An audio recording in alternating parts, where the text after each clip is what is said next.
Kalau mukmin itu kan orang beriman ya. Iya. Muslim juga orang Islam. Atau bisa jadi muhsin. Apa ketiga orang itu ya siapa aja? Apa masih berpotensi untuk melakukan hal-hal keburukan? Berpotensi melakukan dosa apa tidak? Iya, kalau manusia biasa ya pasti semua punya potensi salah dan khilaf gitu, kecuali itu selevel nabi, karena selevel nabi itu maksum, dia dijaga dari kesalahannya.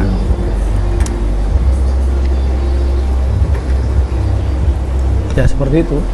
Dan tetap masih berpotensi ya. Iya.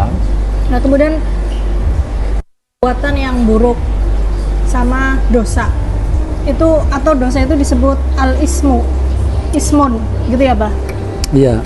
Itu definisi yang pas untuk ismun, dosa, perbuatan dosa itu bagaimana? Iya. Jadi kan ada pahala dan ada siksa. Pahala itu kalau melakukan perbuatan baik, kalau siksa itu kalau melakukan perbuatan dosa atau perbuatan buruk. Nah, apakah yang dimaksud dengan dosa dan perbuatan baik itu? Saya di sini mengutip satu percakapan beliau, junjungan Nabi besar Muhammad Sallallahu Alaihi Wasallam. Itu dijelaskan ketika ditanya mengenai apakah itu perbuatan baik, apakah itu perbuatan dosa. Beliau mengatakan al-birru husnul khuluq wal ismu mahaka fin nafsi wa karihta ayyat li'a alaihi an-nasu. Jadi yang namanya perbuatan baik itu husnul khuluq, akhlak yang baik. Jadi kira-kira akhlak yang baik itu bagaimana?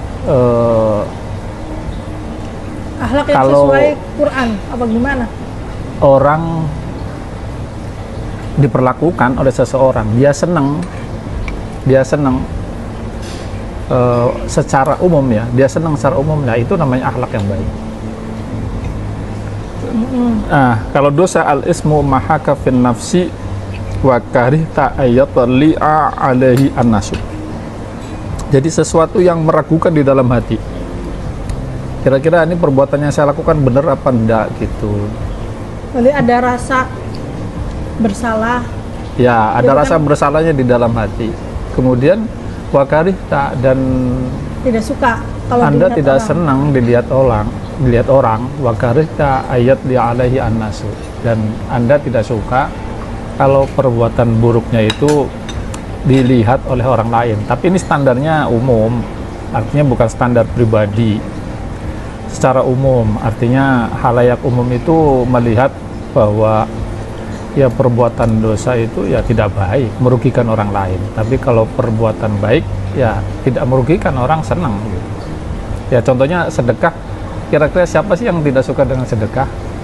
Dan kira-kira kalau orang dijahili, orang didolimi, kira-kira siapa sih yang tidak suka didolimi atau dijahili? Kan seperti itu. Itu termasuk dosa. Ya, nah itu seperti itu. Di satu hadis yang lain, beliau bersabda ketika ditanya fama al ismu, ya hampir sama, idahaka fi sadrika syai'un fada'ahu. Jika ada sesuatu di dalam hati ini yang kayaknya meragukan atau bertentangan dengan hatinya, dia itu menolaknya, karena pada hakikatnya ya yang ditanamkan atau yang dibekali oleh Allah ini ya, fa'alhamaha fujuraha wa taqwaha, ini maunya hati itu ya, atau jiwa ini ya, nafas ini ya maunya perbuatan baik. Jadi kalau ada dosa ya disingkirin. Adapun kalau orang sudah biasa berbuat buruk, berbuat dosa, nah itu beda lagi, hatinya itu sudah hitam, sehingga menurut dia yang hatinya hitam ini ya perbuatan dosa nyaman buat dia, biasa saja dilakukan. Iya, tapi ya tetap aja sembunyi-sembunyi karena tidak diakui perbuatan itu, gitu ya. Ya, berarti tetap semua orang itu memang berpotensi melakukan perbuatan dosa gitu ya. Iya, ketika berpotensi melakukan perbuatan dosa, ya jangan segan-segan seperti ini. Atbi'is sayyi'ata al-hasanata tamhuha. Iringilah perbuatan jelekmu dengan perbuatan baik, tamhuha. Yang mana perbuatan baik itu bisa menghapus perbuatan burukmu atau dosamu gitu. Jadi jangan sungkan-sungkan.